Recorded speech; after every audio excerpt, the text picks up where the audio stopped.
Closed doors, I'm a fool for your love. Ang ating munting bubuwit ay may nasagap na balita tungkol kay LeBron James na nagkaroon siya ng calf contusion sa laro nila sa versus Phoenix Sun noong Biyernes. Si LeBron James ay hindi nakalaro sa home game ng Los Angeles Lakers laban sa Portland Trail Blazers noong Linggo dahil sa calf contusion, ang unang hindi niya paglalaro sa season para sa NBA superstar. Si James, 38, ay naglakad ng may limping sa unang quarter ng panalo ng Lakers laban sa Phoenix noong Biyernes matapos na maipit ng tuhod ni Suns star Kevin Durant ang kanyang shin.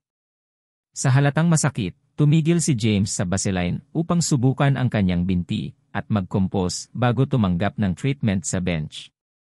Bumalik siya sa laro upang makapagtala ng 32 puntos at mag-lead sa comeback ng Lakers mula sa 14 na point deficit para sa kanilang unang road win ng season.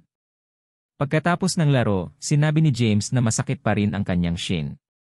Hindi ito nag-loosen up, sabi niya. Medyo masakit ngayon. Siyempre, dahil bumababa na ang adrenaline at nilalamig ko ito at lahat ng bagay. Ngayon ay medyo masakit. Si James ay nakalista bilang questionable para sa laro sa injury report ng Lakers noong Sabado, ngunit naging out ilang oras bago ang tip-off sa kanyang ika-negatibo 21 na NBA season. Si James ang nangunguna sa Lakers na may 25.2 puntos bawat laro kasama ang 8.4 rebounds at 5.4 assists.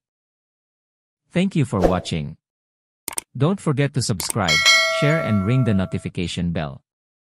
Thanks again.